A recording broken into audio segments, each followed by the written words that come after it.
அனைவருக்கும் வணக்கம். நாம் இன்று பார்க்கக்கூடிய காணொளியில் ஒவ்வொரு ராசிக்காரர்களின் தன்மைகளும், அவர்களின் பாகைகள் எத்தனை டிகிரியில் அமைந்துள்ளது மற்றும் அவர்கள் ஆண் ராசியா பெண் ராசியா போன்ற விவரங்களை இந்த வீடியோ வாயிலாக தெரிந்து கொள்ளவிருக்கிறோம்.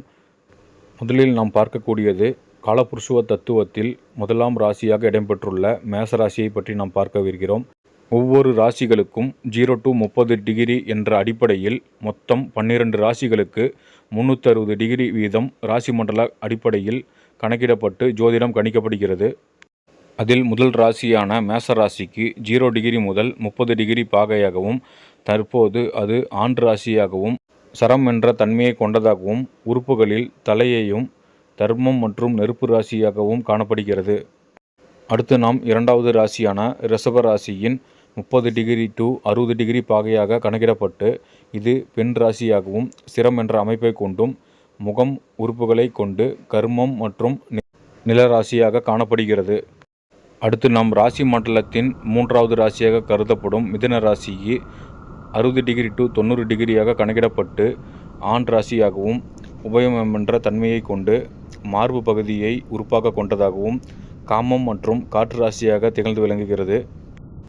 அடுத்து நாம் நாலாவது ராசியாக பார்க்கவிருப்பது கடக ராசியானது 90 டிகிரி பாகை கொண்டதாகவும் 120 டிகிரியில் முடிந்து பெண் ராசியாக கருதப்படுகிறது. இந்த கடகராசி சரம் என்ற அமைப்பை கொண்டு இதயத்தை உறுப்பாக கொண்டதாகவும், மோட்சம் பெறும் ராசியாக இருந்து கொண்டு ஜலம் நீர் போன்ற ராசியாக கணக்கிடப்படுகிறது.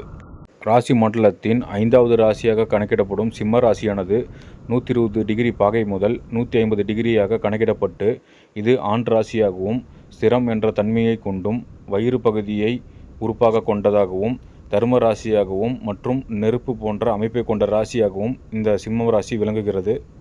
நாம் ஆறாவது ராசியான கன்னி ராசியின் பாகைகள் 150 டிகிரி முதல் 180 டிகிரி கொண்ட பாகையாகவும், பெண் அமைப்பை கொண்ட ராசியாகவும், உபயம் என்ற தன்மையை கொண்டதாகவும், இடுப்பு போன்ற உறுப்புகளை கொண்டு கர்ம ராசியாகவும் மற்றும் நிலராசியாக அடிப்படையாக கொண்டு கணக்கிடப்படுகிறது.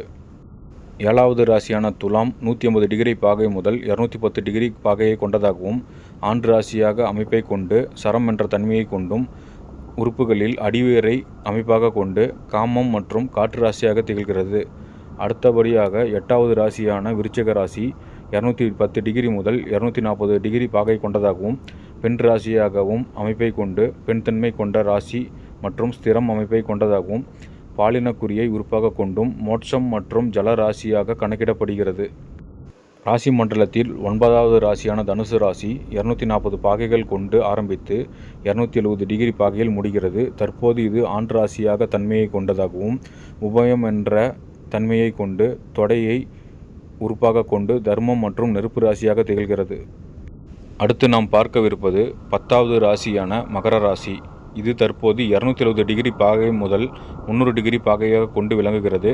பெண் தன்மையை கொண்ட ராசியாகவும், சரம் தன்மையை கொண்டதாகவும், உறுப்புகளில் முழங்காலை அடிப்படையாக கொண்டு கர்மராசி மற்றும் நிலராசியாக காணப்படுகிறது. மண்டலத்தில் 11ஆம் ராசியான கும்பராசி 300 டிகிரி பாகை முதல் 330 டிகிரி பாகையாகவும், ஆண் தன்மையை கொண்ட ராசியாகவும், ஸ்திரம் என்ற அமைப்பை கொண்டும் கணுக்கால் பகுதியை உறுப்பாக கொண்டதாகவும், காமம் மற்றும் காற்று ராசியாக திகழ்கிறது. இந்த கும்பராசி ராசி மண்டலத்தின் 12 ராசிகளில் கடைசி ராசியான மீன ராசி 330 டிகிரி முதல் 360 டிகிரி பாகையாக கொண்டு விளங்குகிறது. தற்போது இந்த ராசி பெண் தன்மை கொண்ட ராசிக்காரராகவும், உபயத்தன்மை கொண்டதாகவும், பாதம் போன்ற உறுப்புகளை கொண்டு மோட்சம் மற்றும் ஜலராசியாக, அதாவது மோட்சம் பெறும் ராசி மற்றும் நீர் ஆதாரங்களை கொண்ட ராசியாக விளங்குகிறது. தற்போது நாம் அடிப்படையாக இந்த காணொளியில் ராசிகளின் தன்மைகளை மட்டும் பார்த்தோம். அடுத்த காணொளியில் ராசிகளின் தோற்றம் மற்றும் அது உருவான வீதம், அதன் விளக்கங்களை விரிவாக பார்ப்போம். ஜோதிட ரீதியான தகவல்களை தெரிந்து கொள்ள மறக்காமல் நமது சேனலை சப்ஸ்கிரைப் செய்து கொள்ளுங்கள். அடுத்தடுத்த வீடியோக்களில் மேலும் சில வீடியோ பதிவுகளை காணலாம்.